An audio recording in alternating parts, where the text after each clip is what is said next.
لە بژانەوەی ئەم جارەدا باز لە سامانێکی گرنگی ئاوی دەکەم لە هەرێمی کوردستاندا، ئەویش سامانی ماسیە. بە جۆرێک ساڵ لە دوای ساڵ بەرهەمی ئەم سامانە گرنگە لە هەرێمی کوردستاندا ڕوو لە زیادبوون دەکات.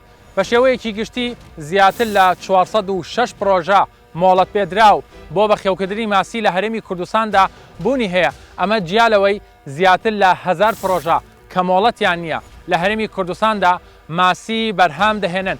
کۆی تەواوی پرۆژەکانی بەرهەمێنانی ماسی 160 خواستی ناوخۆ پڕ دەکەنەوە لە هەرێمی کوردستان. ئەوەی مەبەستی منە لەم بەرنامەیەدا بە دوواداچوونی بۆ بکەم بزانم شێوازی بەرهەمێنانی ئەم سامانە لە هەرێمی کوردستاندا بە چ شێوەیەکە، ئەو کێشە و گرفتانەی لەبەردەم بەخێوکەرانی ماسین لە هەرێمی کوردستاندا چین، بە تایبەتی لە ڕووی علەف و کەمی ئاو و گرتنەوەی ئاو بە دیاریکراویش لەلایەن وڵاتی ئێرانەوە.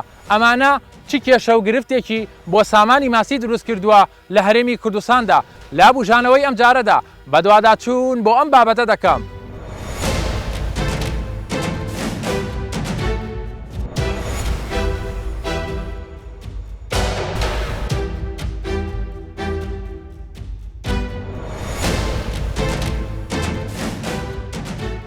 سامانی ماسی یەکێک لە سەروەتە ئاویە زۆر گرنگەکان کە توانای نوێبوونەوەی هەیە ساڵ لە دوای ساڵ لە ڕێگای زۆربوونەوە و بە ڕێگایەکی سروشتی. لە ڕووی ئابووریەوە ئەم بەرهەمە زۆر گرنگە. زۆربەی وڵاتان بە سەروەتێکی نیشتیمانی دایدەنێن. هەرێمی کوردستانیش بۆ هۆی بوونی چەندین بەندا و ڕووبارەوە ئێستا گرنگێکی زۆر بەو بەرهەمە دەدرێت. بەڵام کۆمەڵێ هۆکار هەن کە لەم 1-2 ساڵەدا کاریگەری لەسەر کەمبوونەوەی ئەو بەرهەمە کردووە، لەوانەش وشکە ساڵی و کەمی پەنجەماسی لە نێوان دەریاچەکاندا. لە کاتێکدا ئێستا چەندین پرۆژەی مۆدێرن و پێشکەوتوو هەن کە ماسی لێ بەرهەم دەهێنرێت، بەڵام ئەم پرۆژانە پێویستیان بە دەستگیرۆیی زیاتر هەیە.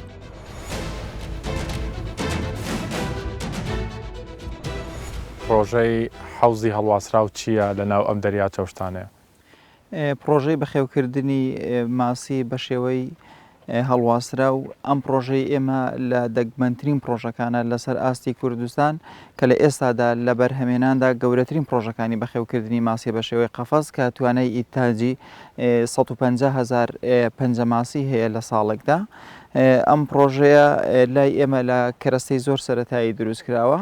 هەمومان ئەو کارمەندانەی کە خۆمان ینی کەرەستەکانیان لێکدا و ئێمە ساڵانە مەوسیمی تێکردنی ماسی لە سەرەتای وەرزی بەهاردا دەست بە داخڵکردنی پەنجەماسی دەکەین. پەنجەماسیش لە جنوب و خواری عراقەوە دێنی بۆ پرۆژەکەمان. زۆر باشە.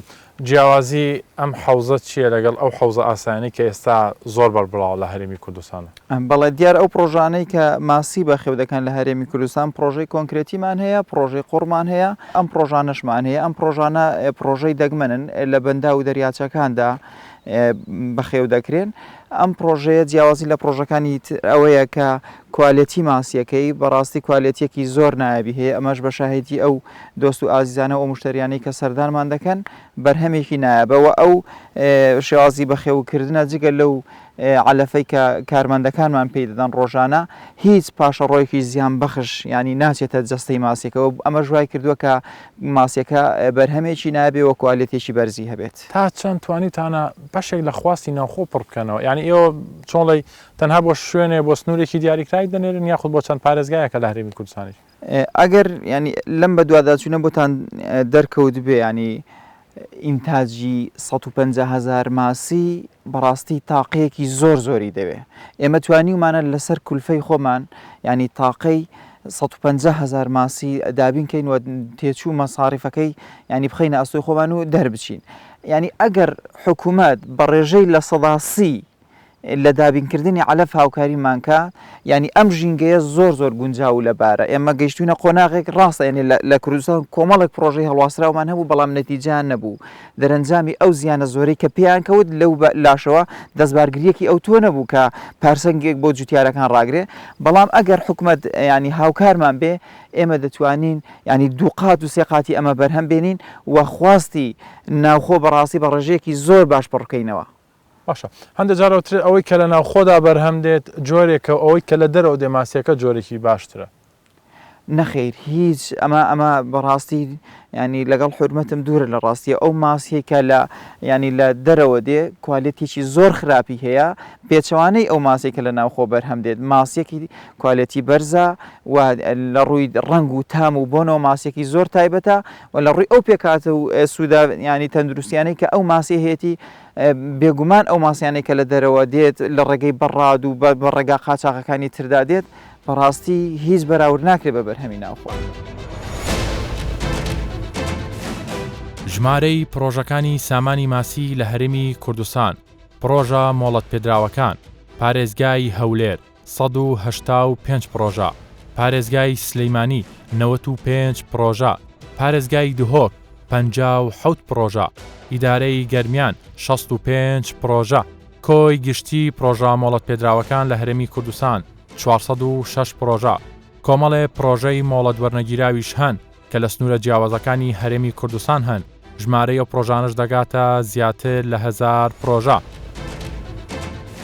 ئێستا بەشێکی زۆری ئەوانەی کە ماسی دەفرۆشن یانیش بژێوی ژیانیان لەسەر ئەو بەرهەمەیە زۆر دڵخۆش نین چونکە وەک خۆیان ئاماژەی بۆ دەدەن ئەم ساڵ ماسی بەندا و ڕووبارەکان زۆر کەمی کردووە.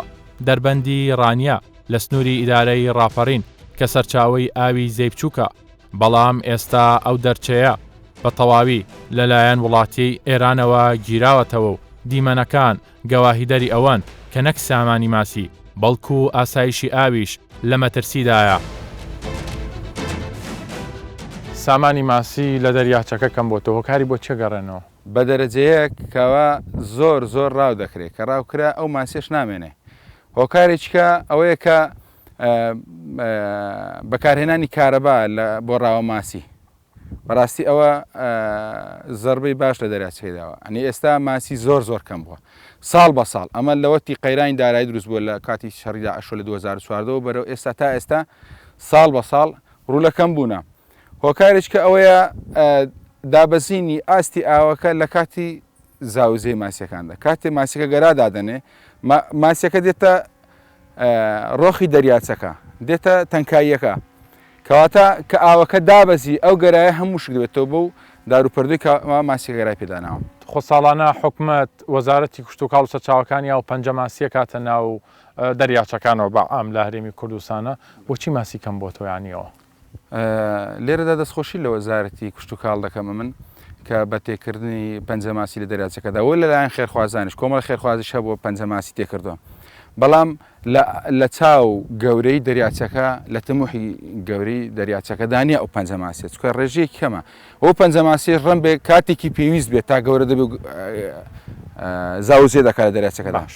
مامۆستا بابەتێکی تر هەیە ئەو کەسانی کە ڕاوماسی دەکەن لە دەریاچەکانە ئەڵەن شارەزایکی ئەوتۆیان نییە ینی بە شێوازێکی ناتەندروست ڕاوماسیەکەن ئەمە تا چەند هۆکار؟ بەڵێ ئەوەشمان هەیە زۆر کەس هەیە ئەنی تۆڕی چاورد بەکاردێنێ یعنی چۆن بڵێ تەڕوشک بەیەکەوە ڕادەماڵێ ئەوە ماسی ورد و درشار هەمووی بەیەکەوە دەگرێت. ئەم پەنجە ئەم ماسیانە کە دەگیرن بەو تۆڕە وردانە ئەوەش هۆکارێکی سەرێکی چۆن ئەوەژێکی لەو هۆکارانێکەوە ماسیەکە ڕوولەکەم بوون چوە ئەوانەی ڕاوی ماسیەکەن یان چۆنی بژێوی ژیانیان لەسەر ئەم دەریاچێ و لەسەر ئەو ڕاوکردنی ماسیە ڕۆژانە 20 تا 30 کیلۆ ماسی ڕاو دەکەن؟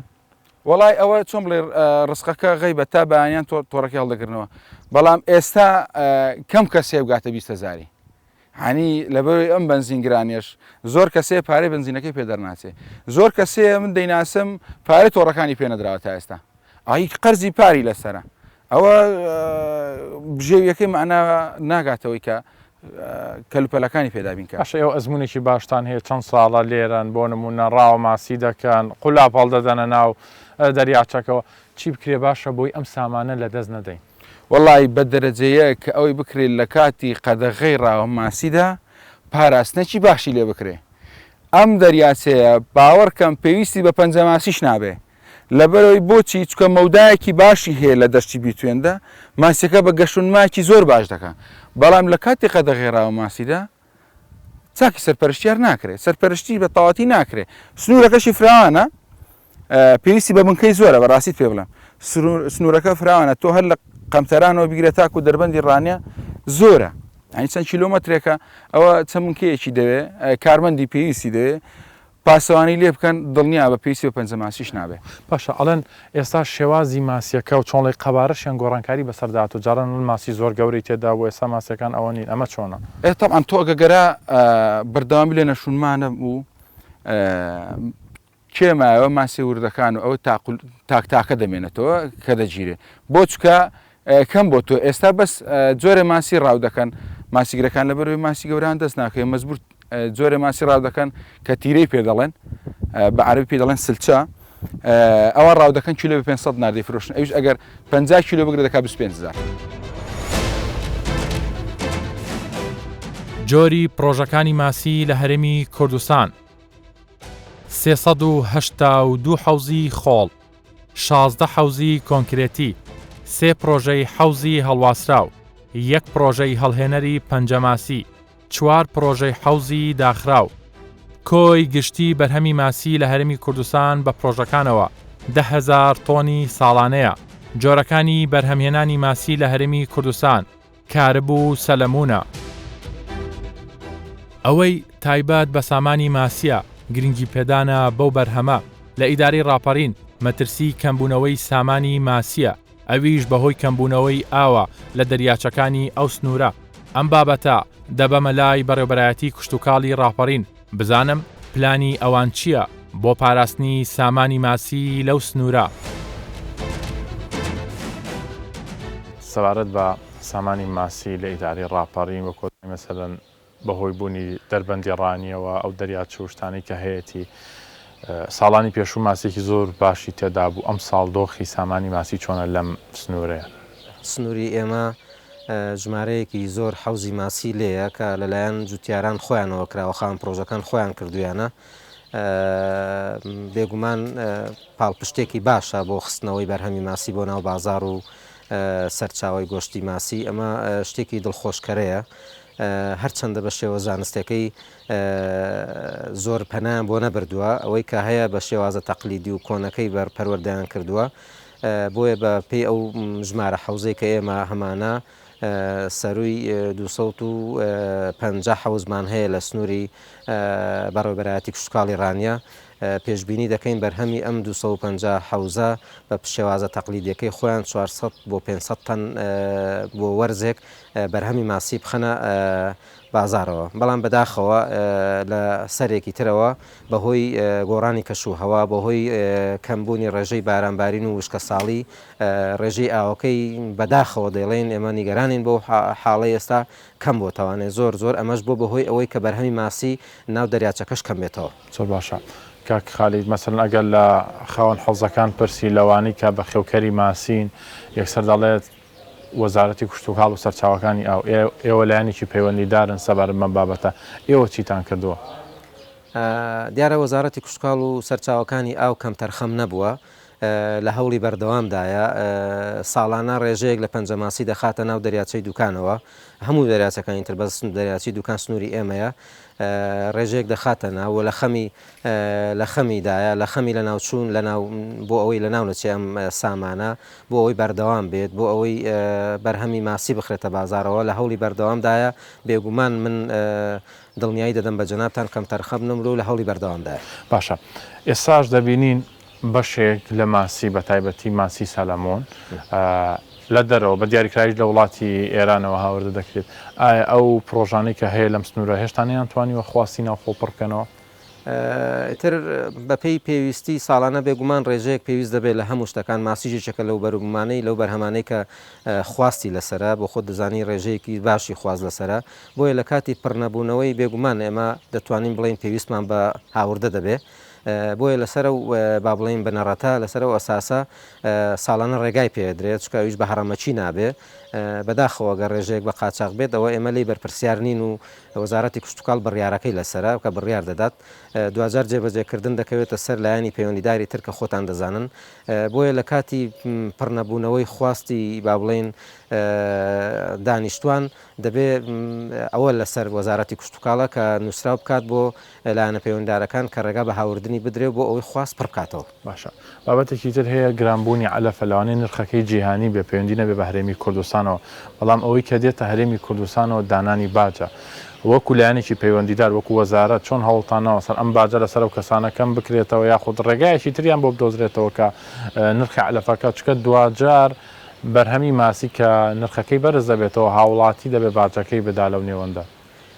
بێگومان هەر لەسەر ماسینە لە زۆربەی شتەکان کە نرخ بەرز دەبێتەوە هاوڵاتیان باجەکەی دەدەن ئەوەندەی ئێمە ئاگادار بین لیژنەیەک لە ئاستی وەزارەتمان پێک هاتووە بۆ پێداچوونەوە بە نرخی علەف لە هەموو بەڕێوەبەراتێ سنووری بەڕێوەبەراتێک گشتەکان دەبێت ڕێژ نرخی علەف دیاری بکرێت پێداچوونەوەی بۆ بکرێت چکە بەهۆی سەرەتای شەڕی ئۆکرانیا و رووسیا و خۆتان دەزانن زۆربەی بەرومەدانەوەڵەیەکان نرخیان یەکجار بەرز بووە بەس دواتر لە ماوەی 2 مانگی پێش ئێستا خو 3 مانگ پێش ئێستا نرخەکان بە شێوەیەکی تردا بەزینەوانێ بۆ ئەم نرخەکەدا بەزی پێویستی بە پێداچوونەوە هەیە بۆی خاوەن پرۆژەکان و خاوەن کارگەکانی ئالیک و ئەوانەیە و ئیشانە دەکەن ئاگیان لە نرخەکەی بێت و لە خۆیانەوە پەنا بۆ گرانبوونی نرخ نەبن و باج زیاتر 2000 باجی زۆر بکەوێتە سەر هاوڵاتی نەتوانن بکرێ بۆیە ئەو لیژنە بەڕاستەکەی من ئاگادارم کە پێک هاتۆ پێداچوونەوە بۆ نرخەکان دەکات بەڵام گەیشتۆ بە ئاستی شوێ لەوانەیە ئەوە لە مستەوای ئێمەدا نەبێت. چۆن وا بکرێت گرنگی زیاتر بە سامانی ماسی بدرێت لە هەرێمی کوردستان و بە دیاریکراویش لەم ناوچەیە؟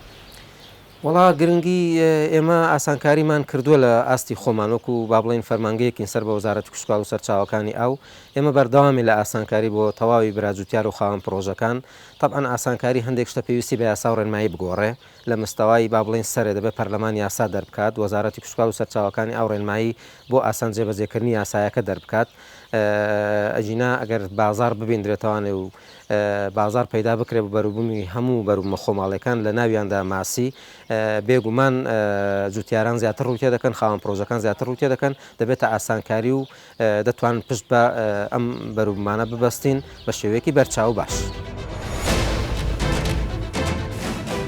ناوچەی بەرهەمهێنەری ماسی لە هەرێمی کوردستان پرۆژەی دەستکرد هەولێر سلەیمانی دهۆک گەرمیان ڕاپەڕین بەرهەمی ساڵانە نزیکەی 7000 تۆن پرۆژەی دەریاچەکان ڕانیە دەربەندیخان دووکان بەرهەمی ساڵانە 3000 تۆن لە هەرێمی کوردستان نزیکەی 4000 ڕاوچی هەیە. بەرهەمی ماسی چەند جۆرێکی هەیە کە شێوازی بەخێوکردنی ئەو بەرهەمە پێویستی بە کەشوهەوایەکی تایبەت هەیە بە تایبەتی بۆ بەخێوکردنی ماسی سەلەمون کە بە یەکێک لە جۆرە تایبەتەکان دادەنرێت. پرۆژەیەکی بەخێوکردنی ماسی سەلەمون لە سنووری ئیدارەی ڕاپەڕین بەسەر دەکەمەوە کە ماسی سەلەمون بەرهەم دەهێنێت و بەشێکی زۆری بەرهەمەکانی دەنێنرێتە پارێزگاکانی هەرێمی کوردستان. شێوازی بەخێوکردنی ماسی سەلەمون چۆنە لەم پرۆژەی ئێوەیە؟ شێوازی بەخێوکردنی ماسیەکانمان لێرەکە ئەمە ڕۆژانە ئەگەر بێت و گەرمانە بێت جەوەکەی خۆش بێ 3 جەمەل علەفیان دەدەینێ بەیانی و نیوەڕۆ و ئێواران بەڵام ئەگەر بێت و گەرما بێ زۆر ناوێرین علەفەکەیان بدەنێت چونکە پێ دەمرن لە بۆ ئەوەش کە حوزەکەمان بڵێن ماسی چەندی تێدا بێ بە پێی تەنە ئەگەر بێت و جەوەکە خۆش بێت و سار بێت و زۆر گەرمانە بێ هەر تەنەی جەمەی دەبێت تەقریباً 20 کیلۆ بدەرێتێ. باشە کاک جاد بۆچی بەخێوکردنی ماسی سەلەمون جیاوازە لە ماسیەکانی تر؟ ماسی سەلەمون چونکە ماسیەکی تۆزێک ناسکە ئەو جار دەبێ ئاوەکەی خاوێن بێ ئاوەکەی ڕوون بێت و دایم ئاوەکەش لەبەری بڕوە عەوزەکانی بۆی ئۆکسجینی بەدایمی بێتە ناو ئۆکسجینی زۆر دەبێت.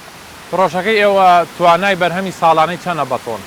وەڵا خۆی ساڵانە توانای بەرهەمیانی تقریباً 100 تەنی هەیە بەڵام ئێستا ئەمە هەمووی ناتوانانی عەوزەکان تێکەین چونکە ئاومان کەمە و بەشی ئەومان ناکە هەمووی تێکەین عەوزەکان. ئێستا بەرهەمی ماسیتان کەم بۆتەوە یا زیادی کردووە؟ ئێستا بەرهەمان زۆر کەمی کردووە هەر زۆر کەمی کردووە ماسی بەرهەمی کەممان هەیە ناتوانین بڵێن زیادی کەین.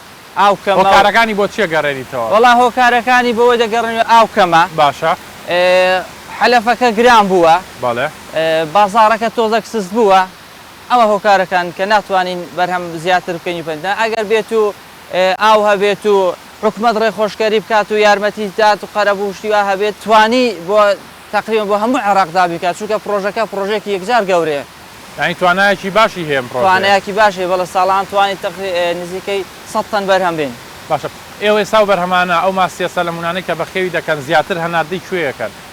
وەڵامە هەناردەکردن لە شارەکانەوە بە شاری سلێمانی هەولێر کەرکووک ساڵان لە مووسڵش ڕادەهاتن. شێوازی بەخێوکردنی ماسی سەلەمون ئەوەی تێەوە بەخێوی دەکەن لە ڕووی تەندروستیەوە لە ڕووی کوالێتیەوە چۆنە؟ لە ڕۆی تەندروستیەوە ماسیەکی تەندروست و باشە، سوودێکی یەکجار زۆری هەیە. باشە لە ڕووی کوالێتیشەوە ماسیەکەمان ماسیەکی باشە، لە ئێرانەوە هاوردەگەکەین و ماسیەکەمان ماسیەکی زۆر چاک. پەنجەماسیەکان لە ئێرانەوە پەنجەماسیەکان لە ئێرانەوە دێنین، بەس ئەویش دوو نەوعی هەیە، ئێرانیشی هەیە و وەبزام ڕوسیایی تورکیای، بەس ئەوەی ئیمە لەم ئێرانیەکە دەڵێن زۆر مەزبوط نییە، لە بەرهەمی دیکە لە ئێران کە دەیکڕی کە ئەمەش دەیکڕی.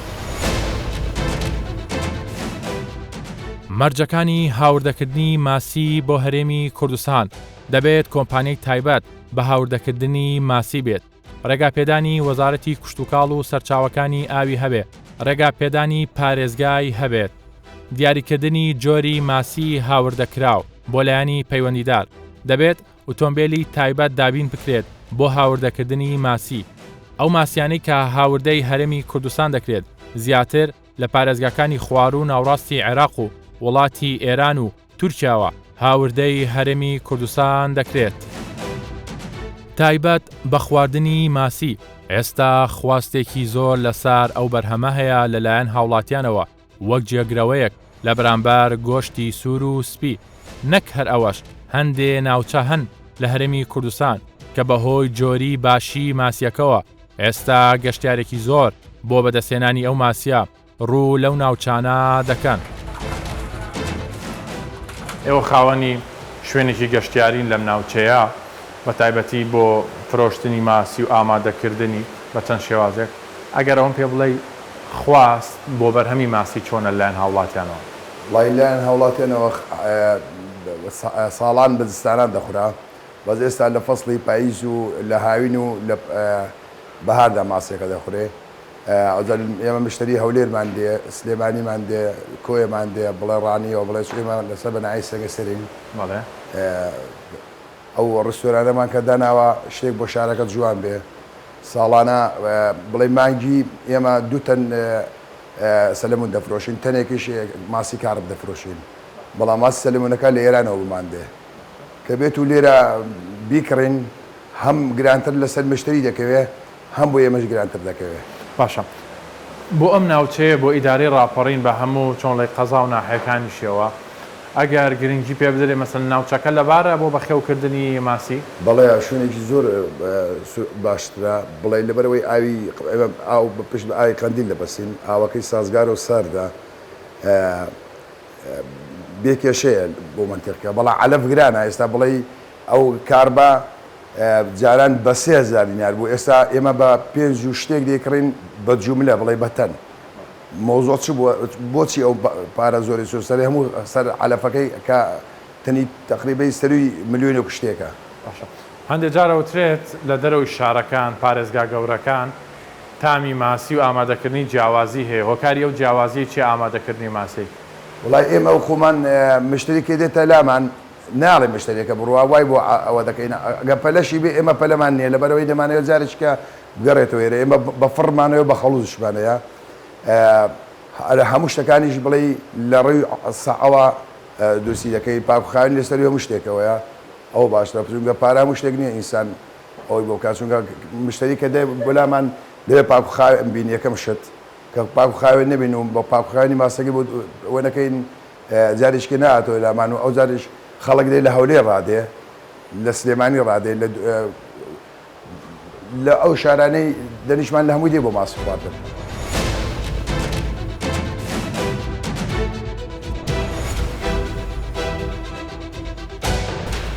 یەکێک لە هۆکارە مەترسیەکان بۆ سار سامانی ماسی بۆ ساڵانی داهاتوو کەمبوونەوەی ئاستی ئاوی دەریاچە و دەریاکانە لە هەرێمی کوردستاندا، ئەماش دەبێتە هۆی مەترسی بۆ سار ئەو سامانە.